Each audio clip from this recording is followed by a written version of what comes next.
Hello friends नमस्कार मोर चेनेलटले पुनरबार आपनालोকক आदरणी जनालो। আজি মই দেখাবলৈ লাইছো মিৰিকা মাছৰ সৈতে মধু খুলেং শাকৰ টেঙা। এয়া মধু খুলেং শাক, মিৰিকা মাছৰ সৈতে মই মধু খুলেং শাকৰ টেঙা বনাম। কেনেকৈনো বনালো আহকচোন চাওঁ। মই কেৰাহীখন গৰম কৰি তেল দি ৰাখিছিলোঁ আৰু তেলখিনি প্ৰায় গৰম হৈ আছে। ইয়াত এতিয়া মাছকেইটা মই ফ্ৰাই কৰি ল'ম।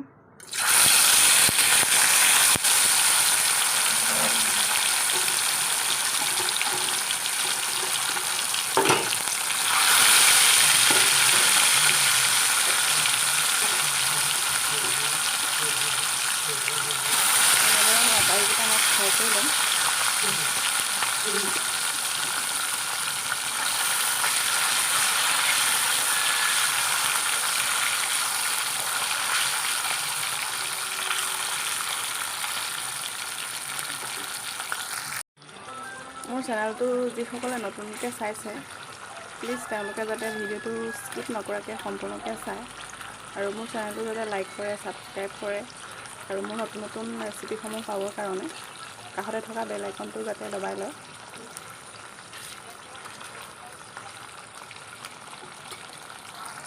মই মধু খুলেং শাক মুঠি এনেকৈ মিহি কৰি কাটি লৈছোঁ। মাছকেইটা হৈ গৈছে ফ্ৰাই কৰা। মই এতিয়া মাছকেইটা কেৰাহীৰ পৰা কাঢ়ি ল'ম।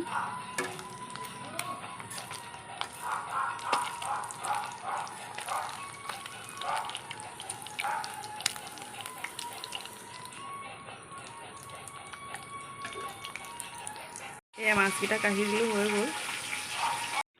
মই ইয়াত এক্সট্ৰাকৈ আকৌ তেল ব্যৱহাৰ কৰা নাই। এই তেলতে মই এতিয়া তেল মাৰি দিম। ইয়াত পিঁয়াজ দিম।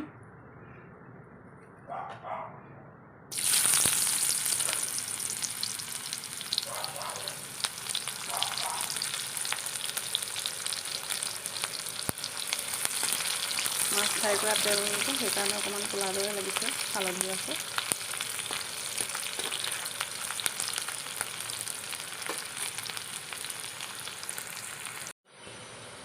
মই ইয়াত অকণমান হালধি দি দিছোঁ।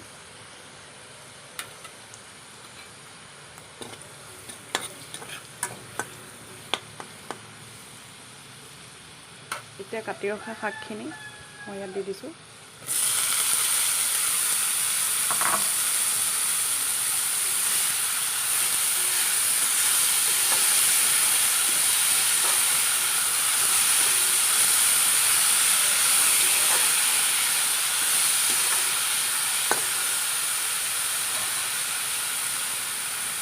ইয়াত মই দিছোঁ নিমখ।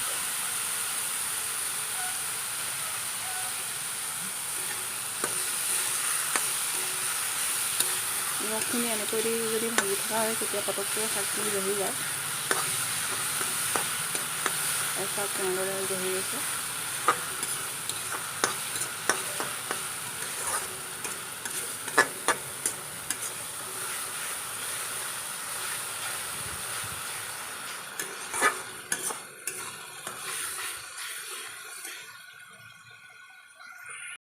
শাকখিনি জহি গ'ল, প্ৰায় খাওঁ কেনেকৈ।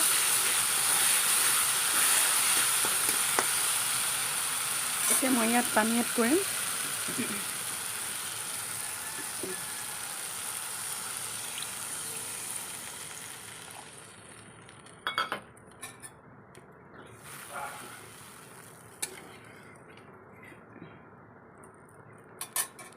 মই আৰু অকণমান পানী দি দিম। ইয়াত সিজিব লাগিব।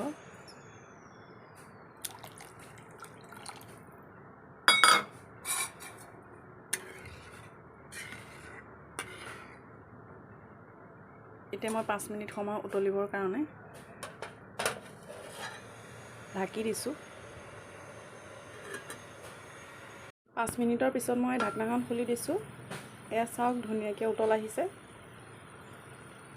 এতিয়া ফ্ৰাই কৰি ৰখা মাছকেইটা মই ইয়াত দি দিছোঁ।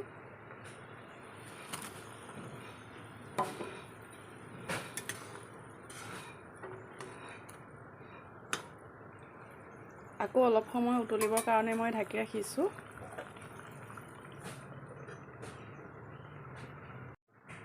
এয়া চাওক মধু খুলেং টেঙাৰ সৈতে মাছৰ টেঙা মোৰ হৈ গ'ল। বহুত চিম্পুলকৈ বনাইছোঁ। ভাল লাগিলে আপোনালোকেও এনেদৰে বনাই খাবচোন। এতিয়া মই দাইলখন কাঢ়ি দিম কেৰাহীৰ পৰা। এয়া চাওক, মোৰ মাছৰ টেঙা ৰেডি হৈ গ'ল। এনেদৰে আপোনালোকেও বনাই খাবচোন। আৰু মোৰ ভিডিঅ'টো চোৱাৰ বাবে সকলোলৈ ধন্যবাদ জনালোঁ।